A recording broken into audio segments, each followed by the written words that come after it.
Welcome back to the Working Out the Inside podcast. I'm Andrew Nargolwala of Advanced Psychotherapy and Healing Associates in Cresskill, New Jersey. And this is episode 10, the 10 best and worst things parents do with, for, and to their children. And I very much wanted to include the best things too, because parents are under such pressure today.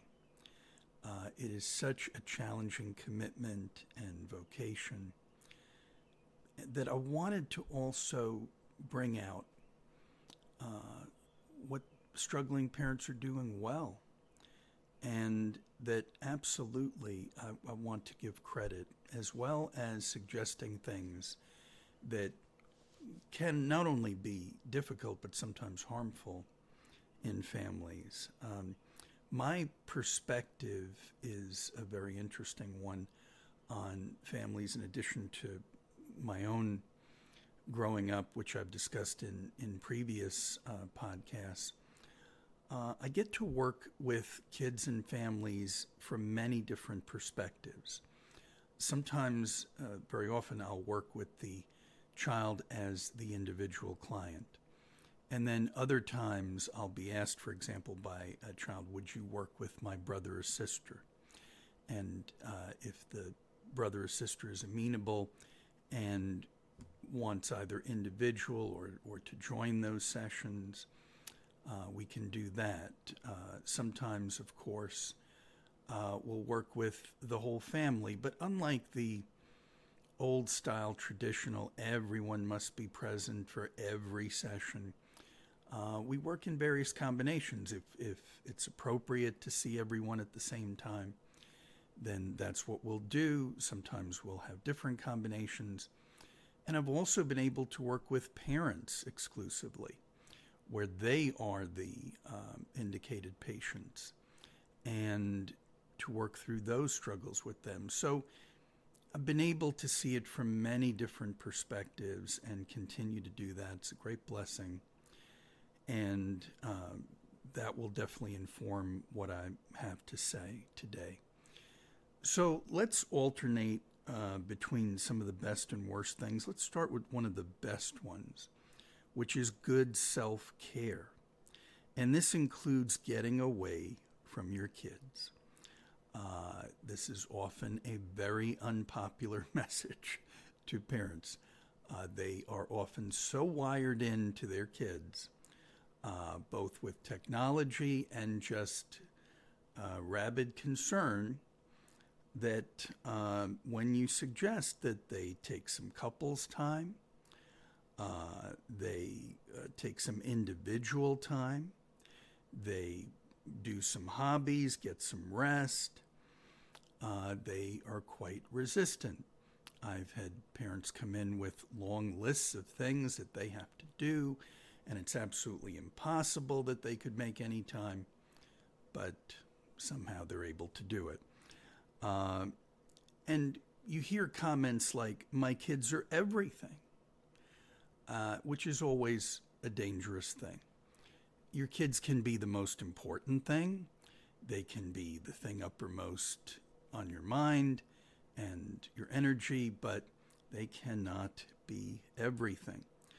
This leads to, many parents have said to me privately, I live in terror of my kids leaving home because they feel they would have no purpose, no direction without their kids. And this is very bad, not only for the parents, but for the kids. And many times kids will say to parents, you need to get a life. We don't have to have you here every minute.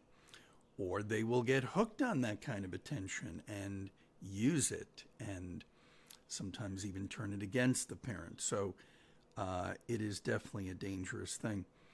One way to remove some of that guilt that parents feel about having their own lives is that our culture, as we've talked about in previous podcasts, does so little to help parents. We have to remember that. Compared with any developed nation, in other nations, they get stipends to have kids, to help raise kids. childcare is much more affordable and realistic than in this country, where it's an enormous expense and hard to find good childcare. And this puts enormous pressure on parents and families that many just assume, well, that's just how it is. That's how it was for my parents. And instead of saying, we need to change this, this is very damaging to people. And of course, if it doesn't work out well, they blame themselves. They don't say, well, it's baked in the cake that I don't get any help. They just simply say, I must be a terrible parent, and what am I doing wrong? And it's very important for parents to not only realize how little support they get, but also to advocate for better support. We certainly have the money in this culture to do better by parents and by families. And we say we love our families more than anything. But when it comes to the way we pay for schools, the way we pay for childcare, or don't pay for it, or don't make it available, our priorities are unmasked. We really don't care very much about our children, not the way we should. As a culture, I'm saying, of course, individual parents care very much about their children, but we don't prioritize the kind of services that parents deserve and tend to blame themselves for if they're not available. All right, let's look at one of the worst things that parents do, and often very well-meaning, do not intend to harm their kids, but it is quite harmful, which is externalizing criticism and praise. Meaning it's all about accomplishments, not qualities.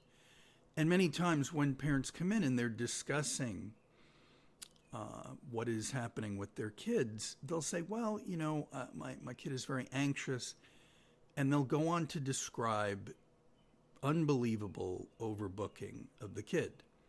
And they'll say, well, he or she wants to do this. They want to be busy, 6-7 days a week, and with all sorts of things, school projects, extracurricular activities. And the parents will praise this and say, oh, this is great, we're so glad. Can't understand, though, why they're so anxious. Well, being incredibly overbooked would be anxiety producing for an adult, much less a kid. And even when the parents praise this, it's harmful. Because when everything is about external accomplishment, it puts enormous pressure on that child to continue that cycle of accomplishment. And it puts enormous pressure on the parent as well, because they feel if my kid doesn't do better, then how are they going to stack up against the rest of the kids? And we have this very competitive culture that is not nurturing and can be quite harmful.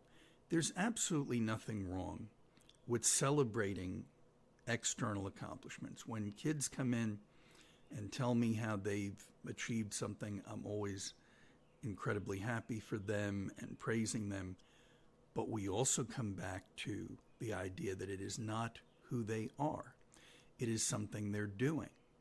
We remember the case we talked about on a previous podcast of the girl who threw herself off the overpass in Massachusetts and wrote in her journal about the enormous external pressure that she felt, and not even directly from her parents necessarily, but from the culture as a whole. And she said the notebook is the only place I can kind of be myself and not feel this pressure to achieve all the time. So we remind our children that they really have these great qualities that last no matter what happens in terms of their external achievement. Their kindness, their intelligence, their caring. I often see this generation stereotyped as being cold or cruel or disengaged or always on their phones, or and I'm not saying that the technology doesn't have an effect, and I'm not saying, I did a presentation yesterday for a whole group of kids. And of course, in the downtime, they were all on their phones. And occasionally during my presentation, one or two would get back on the phone. I'd tell them, get off that phone. But I also see very loving and engaged and sometimes confused young people who are looking for a better culture and better direction where they can use their gifts. And it's very, very sad when, a huge percentage of kids that I see cannot say one good thing about themselves in terms of their personal qualities. And I see very intelligent, loving, well-meaning kids from every possible background, every race, every economic scale, and they, across the board, have a lot of trouble saying anything good about themselves. And I think we also have that trouble at their age, but it's just reinforced so much by the culture now.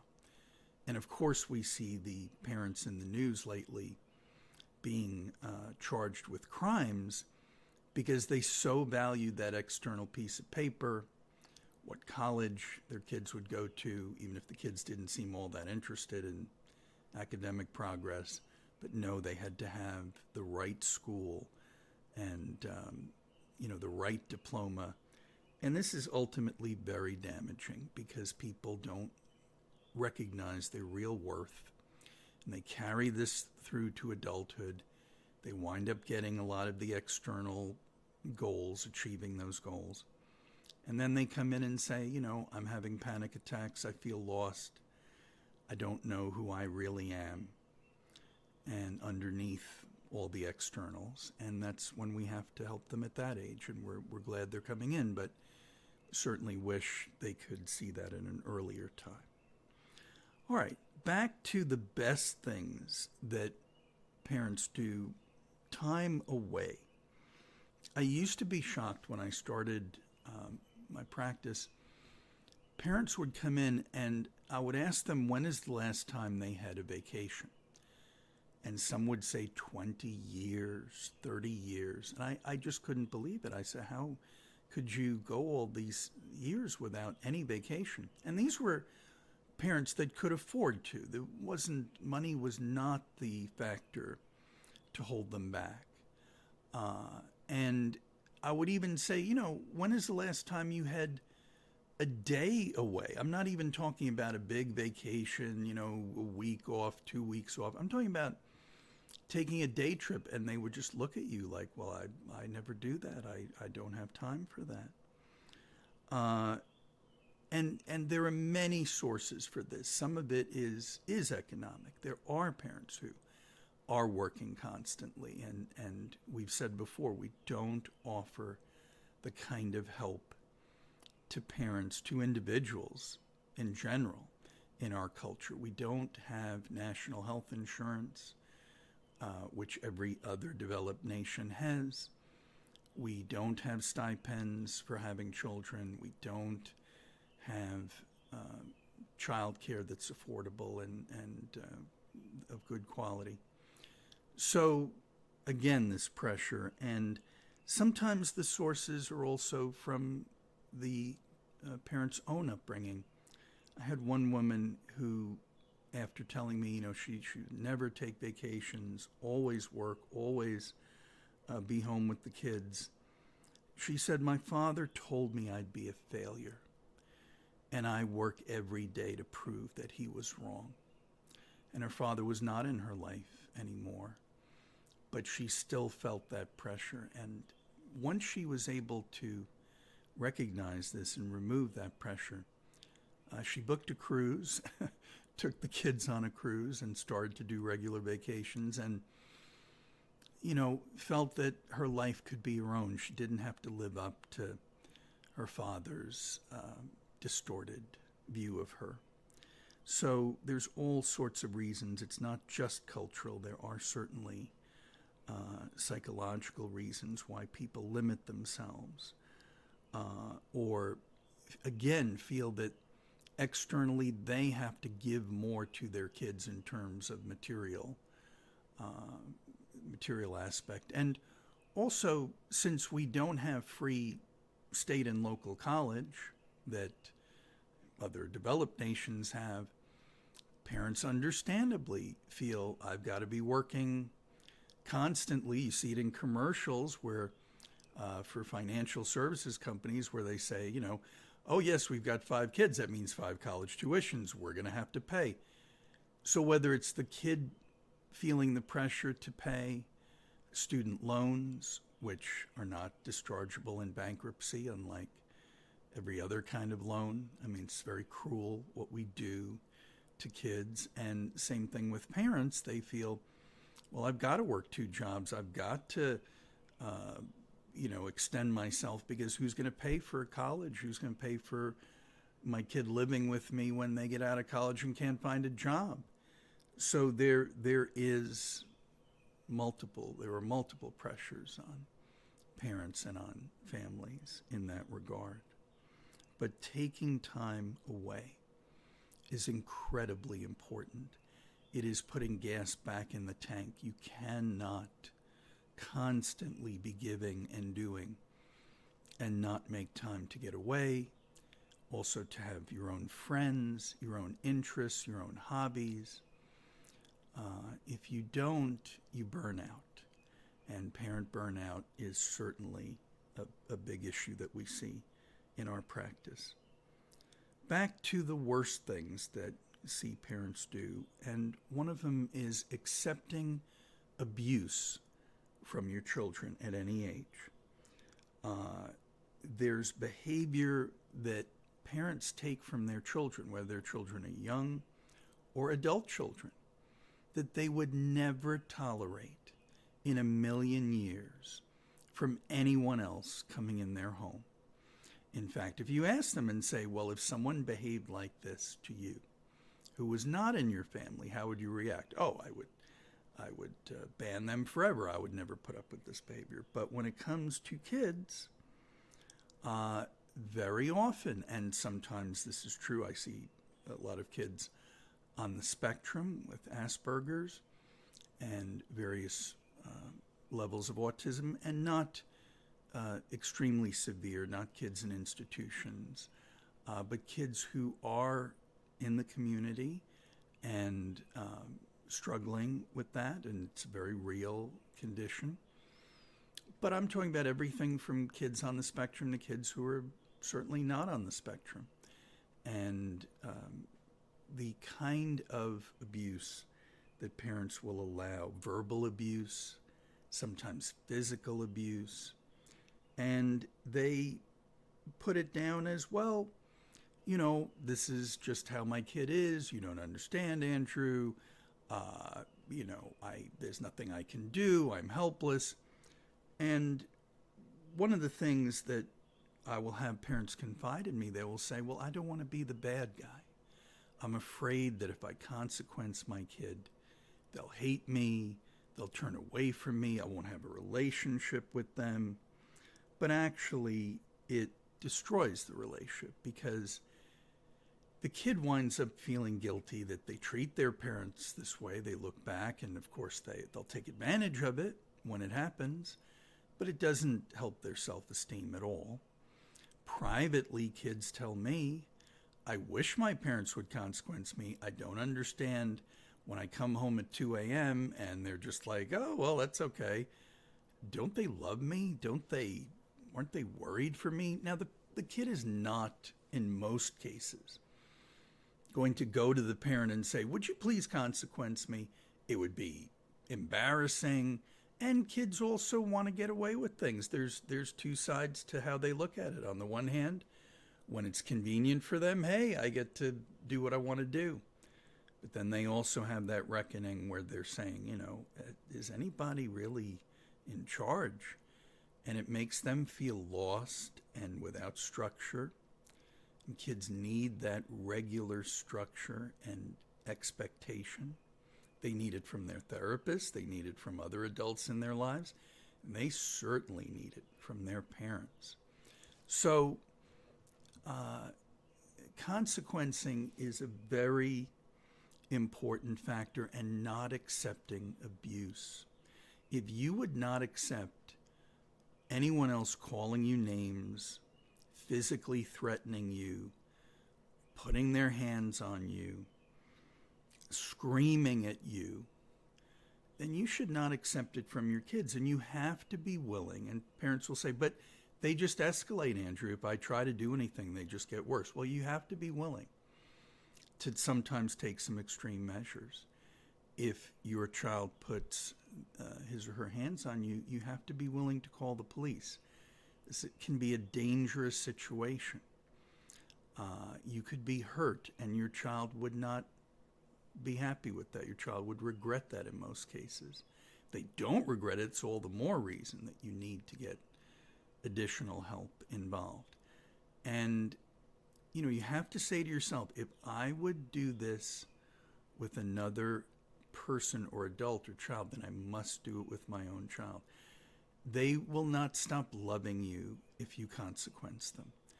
If that's how fragile your relationship is with your kid, then you really don't have a relationship with your kid. You have to set boundaries and make that predictable structure. They're not your friends. I often come across parents who really, when they talk about their kids and view their kids, they will even explicitly say, well, we're friends, and I think that can be an aspect of an adult relationship with a kid, when a kid is independent and not at home, and you can have certainly a much different relationship with that child. But adolescents, even adult kids living at home, they need to know what the rules are. They need to help you. They need to do chores. And many times parents will be overcompensating for what happened to them. So they'll say, well, my parents were incredibly strict and over the top, so I, tend to go the other way, which I understand. But it's not helpful. They need that firm, loving figure that they can trust to do the right thing, even when they can't trust themselves, or especially when they can't trust themselves. When they want to break every rule in the book, and that individuation is a normal part of teenagers, for example, growing up. They, that pushing the boundaries, trying to find out who they are, trying to, be something different, someone different, standing out of the shadow of their parents. That's something that we have to look at and say, you have to push back on that. Not try to eliminate it or make them into a clone of yourself, but to say, there are limits, and kids will appreciate that. I've even had kids in family session directly say to their parents, would you please consequence me? Now that's rare. They will often want to do what they want to do too, and they don't want to lose that. And it's also very embarrassing to have to tell your parents this, but it does happen. And I think it's not consequencing your kids is one of the worst things you can do. All right, let's look at another best thing that you can do, and parents do, is spending one-on-one time with kids, not just family time. So you talk to parents and they say, well, I do see the kids. We get them in a big bunch and we go out and we go to dinner or we go to the amusement park, whatever. But I say, how much one-on-one time do you spend? Oh, I don't really have time for that. I can't really do that. We never think about that. But it's an important thing that kids do need. It doesn't have to be every day or every week, of course, but maybe once, twice a month, sometime where it's just the two of you, and you start to develop a relationship at whatever age they are, and really get to know them, not like a therapy session. I often say to parents, it's time not to bring up all the stuff we talk about in session when you're out at Popeyes or the Roadhouse Grill or wherever. You should be out enjoying yourself. And also the kids should be learning things about you that they didn't know. I've had, parents tell their kids all sorts of, hobbies and interests that kids had no idea about. And, keeping it light and keeping it about just sharing the time together. And it does not have to be expensive. It could be going to the park. If you live in a metropolitan area, there's tons of free stuff to do. If you live in a more rural area, there's nature, there's something you can do with those kids. And one-on-one time is a great thing that parents do. In addition, of course, to the family time where you're all together. No one is saying that's a bad thing. That's a very good thing. But it helps when you do consequence kids, when you do have to do the things that you don't want to do. It's coming from a place where they understand that you see them as a person, that whatever you're doing as a parent to rein them in, you also enjoy spending time with them and see them as individual people. And they get to see you that way instead of just the person who's constantly organizing and directing their lives. And so I absolutely praise and recommend strongly parents having one-on-one time, even if it's once a month, even if it's twice a month. I understand the time pressures on parents and kids nowadays. But it's very important to take back some of that time and insist that your kids don't overschedule themselves so that you have some time with them. All right, let's talk about another worst thing that parents do is believing they are the ultimate creators of who their children would be, good or bad. And I have to blame therapy to a degree for some of this, because for years we have put pressure, and we still put pressure on parents that everything they do is of ultimate consequence. And particularly mothers are targeted this way. For example, attachment parenting, which of course starts with a kernel of truth that, if you severely deprive children at a young age of attachment, healthy attachment, they will suffer for it as very real and extreme consequences. But like anything that has a grain of truth to it, it's been spun out, and I'm glad to see there's some backlash against it now, that if you don't constantly, and this is again, it's aimed at mothers, if you're not constantly nurturing and constantly attending to your young child, then there will be terrible consequences in the future. This is nonsense. It's too much of a good thing. And it absolutely puts enormous pressure on particularly moms, but parents in general, to have this kind of ridiculous over attention that we then see becoming the helicopter or snowplow parenting of the future. Because it starts, again, with something noble. We want to nurture our kids. But you also, doing that is kind of like protecting your kid from all bacteria. It sounds like a great thing. I don't want my kids exposed to germs. But studies show that very young children need to be exposed to some level of bacteria and germs, or their immune systems won't grow. And this is very true psychologically, too. If parents try to shield their children from every disturbance and every, hard knock of life, the kids have no way to process these things. Now, we're not talking about leaving your kid on an ice floe. We're not talking about, this pull yourself up by your bootstraps nonsense either. We're not talking about the other extreme where, just leave your kid to his or her own devices. Absolutely not. But believing that, you're the one determinant of how they turn out is just wrong. I hate to break it to some parents, but you know, there are numerous sources of who your child is and is going to become. The world as a whole, other kids, other adults, teachers, coaches, family, friends. Yes, social media, books, movies, music. And let's not forget biological genetic factors that are incredible source of how kids are. For example, when you have multiple siblings in a family, they'll often turn out quite differently. And, you know, same parents, same parenting techniques. And parents will say, well, I don't understand why this technique, you know, worked so well for Susie, but it's not working for Johnny. Well, right, because they're different and they have different needs and they have different internal and external backgrounds.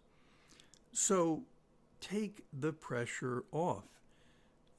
You absolutely can be the most important person in your child's life at a certain point, especially when they're very young, but you're not everything to them, and you shouldn't be.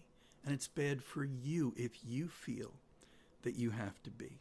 And it's nice when parents come in. I had one client come in and say, you know, my wife is expecting our first child. But that can't be everything, can it, Andrew? And I said, no, it can't be. I'm glad you're saying this. We have to look at the multiple sources of strength and support in your life where you're not going to put it all on the raising of your child, that you're still going to have a diverse life, and your wife will have a diverse life, and you'll share that responsibility. But also have time for yourselves as a couple and time for yourself personally. Many relationship problems with couples can be traced back to this mistaken notion that we don't have to put any more time, we can't put any more time in the relationship because we have to put all the time into the kids.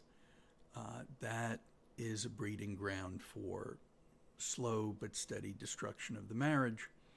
And that, of course, puts a lot of pressure on families and on parenting. It's all the more reason to reconnect and to keep that line of communication open with your partner, because there will be a lot of pressures. And certainly single parents will often feel guilty and say, well, you know, I don't want to make time to date because I don't want my kid to feel that I'm, you know, taking that attention away from them. And what if they don't like who I'm dating? And I mean, this is certainly a big mistake because you have to have control over your own dating life and your own social life and not let your kids have veto power over that. They can't handle that power. They shouldn't have that power. Of course, if someone is abusive or destructive, you shouldn't let them in your dating life or your home or any more than you would let any other abusive person in. But all things being equal, if someone is loving and respectful for you, that's a good thing to show your kid. And I hear this a lot, well, I don't want to have a parade of people coming through. Well, I agree. You know, if you're literally changing partners every day or every week, that can be confusing. But if you have pretty normal relationships and, you know, respect yourself and respect your partner, and, you know, it's going to be a good thing for your child to see. So don't use that as an excuse, and don't feel that, you know, if I take time out, this is going to ruin my child. In fact, one of the things we often blame kids for being too into their technology. I see parents all the time who refuse to shut off their cell phones because there may be some terrible emergency with their kid. And I always say, if your kid has a real emergency, they should call 911 because they may not be able to reach you for a variety of reasons. You know, you're not getting cell service or God knows what. And these parents will absolutely not do that. They will say, no, I must be in. And some of these are adult children. These are not toddlers we're talking about. And they will say, no, I must be there. You don't understand. They could have a question. They could need me. They could want to talk to me. It's like there's never any disconnection. And this is not healthy for the parent, and it's not healthy for the child. It's okay to say to your kids, hey, I'm going to be out of contact for a while. Here's what to do. Here's the safety plan. Absolutely have a safety plan. But you cannot be in constant contact all the time. All right? Back to the best things. One of the things that I see with parents in session privately is that they will open up and say, sometimes I wish I could just walk away from the whole thing. They admit that sometimes they hate their kids. The feeling, it's not permanent, but it's times when it's just too much. Or admitting that, I've had many women say, I didn't feel a maternal bond. And I've never told anyone because, it means I'm a bad mother. And I had to develop a bond. I love my child, but, I've had many parents say, I'm glad I had kids. I love my kids, but I could have just as easily not had kids. I realize the sacrifices I've made. I think that's very healthy to talk about. We have a tremendous taboo in our culture against saying anything that is less than, I love my kids, I put them first, they're 100%, there's nothing else, oh my God, And the truth is that for men, women, for all people involved in parenting, there are days that it's just on your last nerve. And the idea that there is some natural bond. If you believe that and you felt that, then that's fine. But there are plenty of other parents who say, I didn't feel that. I had to develop that. And of course, we, as always, put it on the mom. Well, biologically, you have this child. But of course, adoptive parents are just as capable of feeling bonds and connections and being loving. And biological parents are just as capable of having no immediate feeling that way. In any other kind of relationship, a bond develops over time and is conditional. And this is another shocking thing for a lot of parents, because they'll say, well, my love has to be immediate and unconditional, which I completely understand on one level. There is a level that we love our children unconditionally. Absolutely. I very much understand that. But a relationship is developed over time and must be conditional. Many parents don't understand that in their own marriages, their own relationships. They say, well, it's unconditional love. No, it's not. In a relationship over time, you have to set conditions. This is where the abuse comes in again. If you have no conditions in any relationship, I don't care what kind of relationship, a business relationship, parenting relationship, then you will settle for everything. Anything will happen to you, and you'll just see it as, well, that's just the price I have to pay. That's how my kid treats me. That's how my spouse treats me. My parents treat me, whoever. I just have to accept it. That is not true. You can still unconditionally love anyone in your life, but you must put conditions on the relationship. And that means people have to be respectful.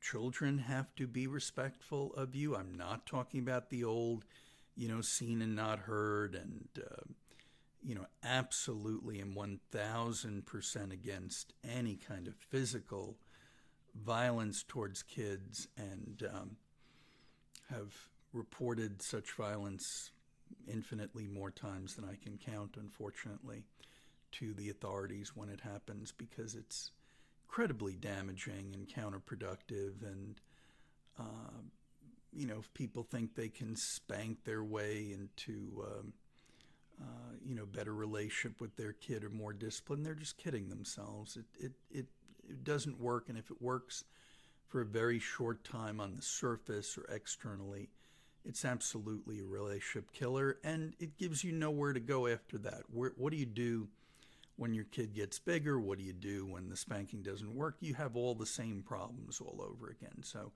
no one is talking about that kind of false discipline and false consequence. But, I'm so glad that parents now come in and talk about this more and write about this more, even on blogs, and share more with other parents to say, there are days and there are times when I do question what I did in having children. I'm not saying to do this with your kids, of course. But, kids understand that. They, when they get old enough, they understand that they learn this disillusionment, which is actually a very positive thing, when they start to realize, my parents are just people and they don't have magic power. And yeah, they will become upset and they will say things they shouldn't. And, that's where we want to work that through and get people into therapy. But especially privately, I think it's very good for parents to be able to let that out and say that and not pretend that every moment is precious and every moment is, you see this on Facebook and elsewhere where people, understandably, they post all the wonderful things. And, then other parents start to think, well, I guess they just, must be happy all the time. And how come we're not that happy and, we have downtime? Well, because it's just a piece of the picture. It's not the whole picture. And sometimes other parents believe, well, everybody else must be doing great. I'm here struggling. No, everybody's struggling in some way. And it's okay to recognize that. And when parents do, it's quite liberating. It's quite positive. All right, another terrible thing that parents do is the old staying for the children excuse. And most times this is not actually true. It's an excuse that parents are using. But when you have, and we've talked about this in the Defense of Divorce podcast, where we talked a lot about what kids really say behind closed doors about parents who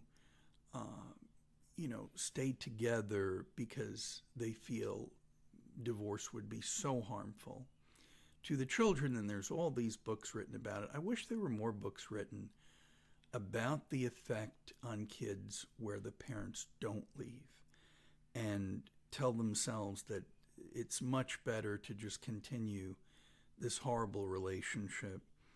And a lot of times also parents will say, well, the kids don't really know what's happening, Andrew. We don't argue in front of them.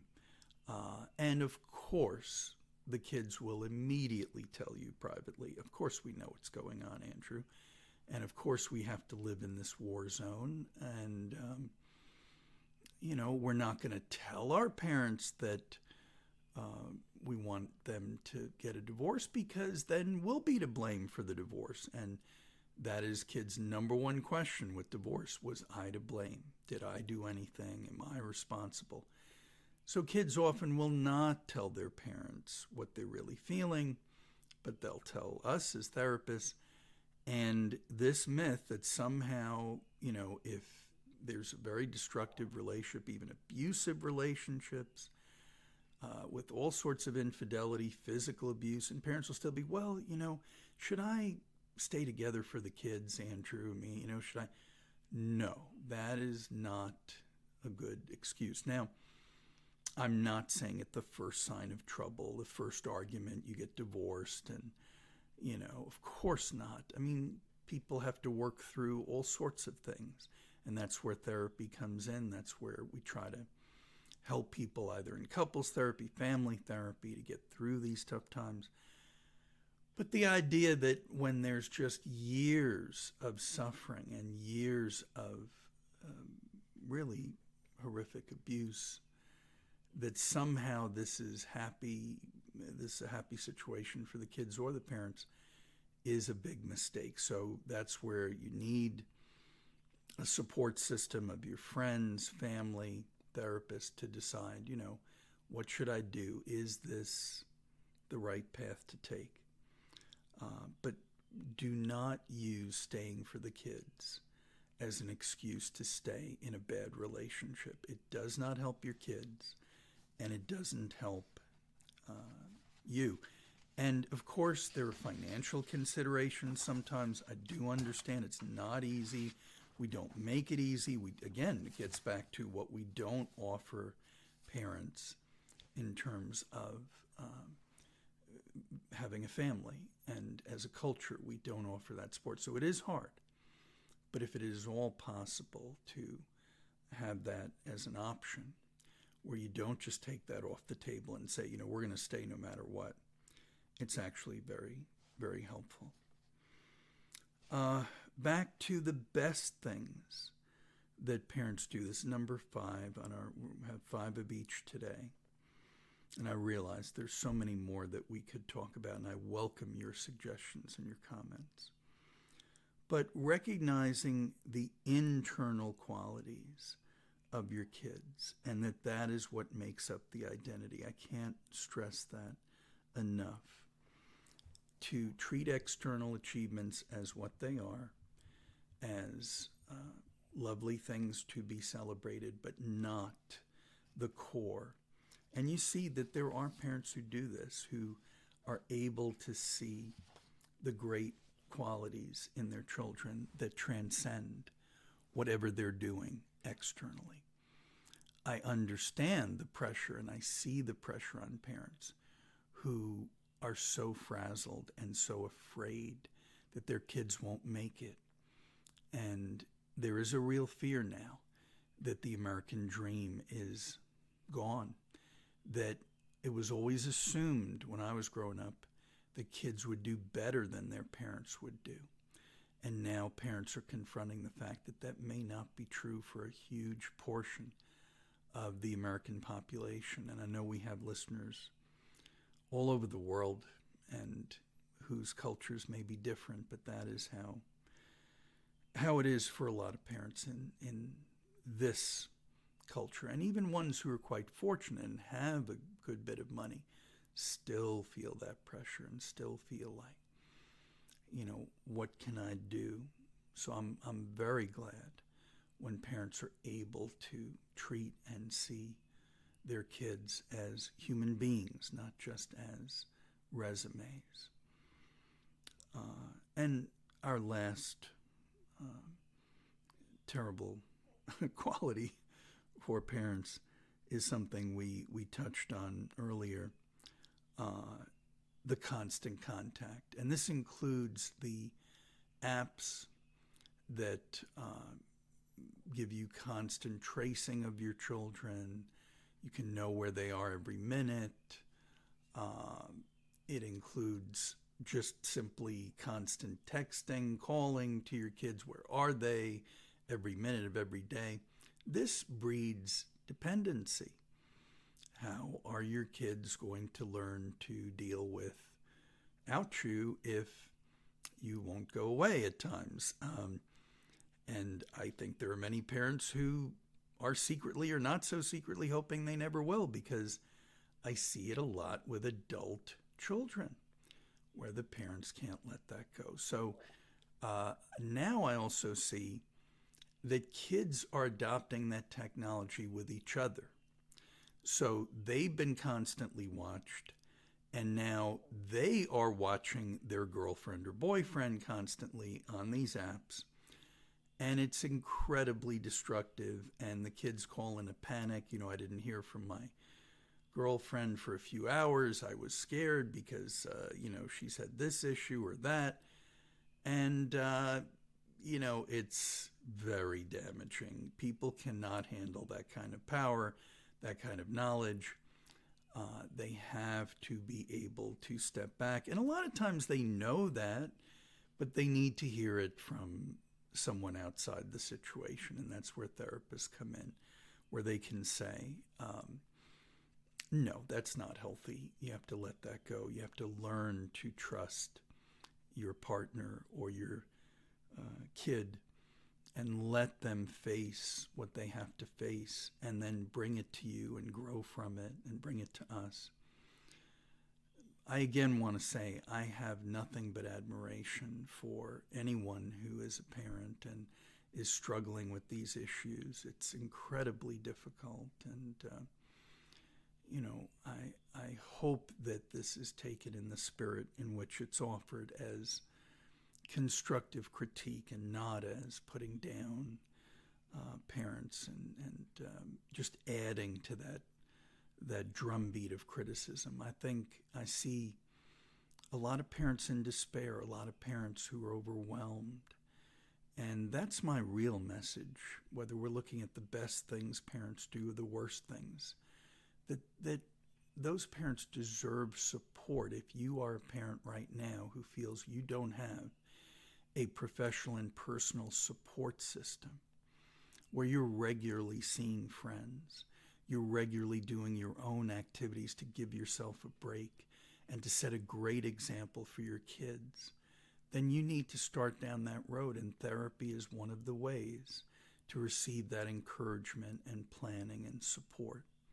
But whatever way you approach it, you deserve that time. And it will be better for your children. There are times when children say to us, they say, we try to tell our parents to take time and that we don't need them 24/7, but they won't listen. And it's time to listen. It's time to listen to them and to other adults who are telling you that it's time. It's time to make that time for yourself, develop that support system. It's the healthiest thing you can do for yourself and for your children.